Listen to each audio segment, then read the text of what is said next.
বন্ধুরা দেখুন, আমি আজকে মাছ ভাপা করব। এই যে 6 পিস মাছ নিয়ে নিয়েছি, এর সঙ্গে নিয়ে নিয়েছি কাঁচা লঙ্কা বাটা, এখানে আছে সর্ষে বাটা, লবণ, হলুদ, আর এখানে আছে জিরে গুঁড়ো। এবার আমি সর্ষে বাটাটা মাছের ভিতরে দিয়ে দেব। সর্ষে বাটাটা দিয়ে দিলাম। এই যে 6টা কাঁচা লঙ্কা নিয়েছি, দিয়ে দিলাম। এর সঙ্গে দিয়ে দেবো জিরে গুঁড়ো,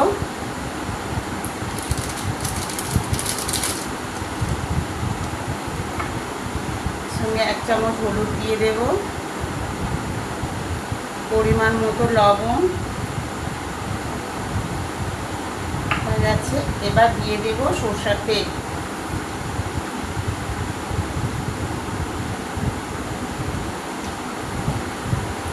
এই সব মশলাগুলো দেওয়া হয়ে গেছে। এবার এটাকে ভালো করে মাখিয়ে নেব।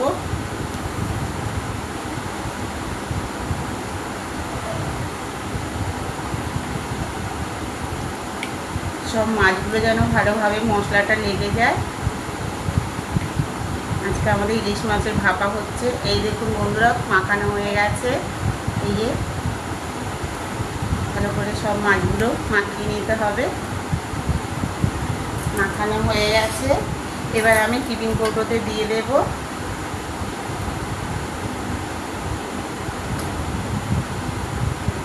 মাছের পিসগুলো ভালো করে সাজিয়ে দিয়ে দিতে হবে।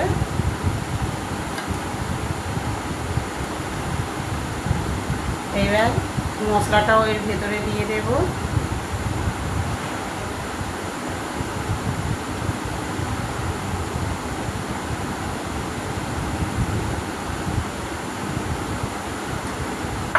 এই দেখুন বন্ধুরা, সব মশলাটাও এর ভেতরে দিয়ে দিয়েছি। এবার ঢাকা লাগিয়ে দেব,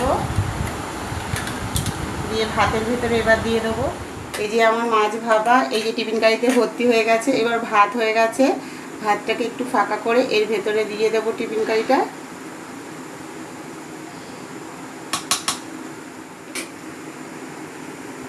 হয়ে গেছে। এবার টিফিন কারিটা ভাতের ভেতরে বসিয়ে দেব।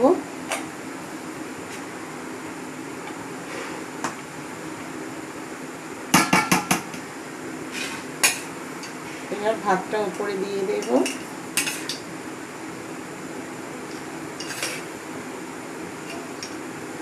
যতটা ভাত গরম থাকবে ভালো। আমি ভাতটা সবে নামিয়েছিলাম।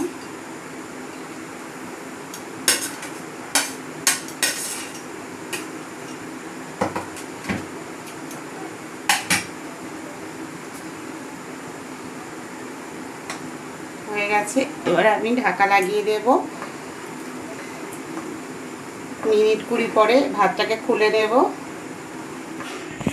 এই দেখুন, আমি ভাতের ভেতর থেকে বার করে নিয়েছি মাছ ভাপাটা। এবার আমি খুলে নেব। এই যে দেখুন কত সুন্দর কালার এসছে। এই ঢেলে নিচ্ছি।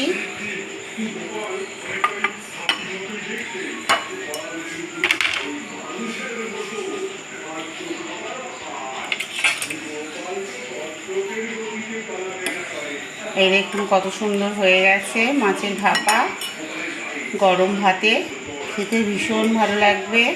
বাচ্চা থেকে বুড়ো সবার প্রিয় মাছ ভাপা। দেখুন এই সুন্দরভাবে হয়ে গেছে। আজকে ছিল আমার মাছ ভাপা রেসিপি। ভালো লাগলে লাইক অবশ্যই করবেন, কমেন্ট করবেন। ভালো ভালো রেসিপি করতে তাহলে আমার সুবিধা হবে।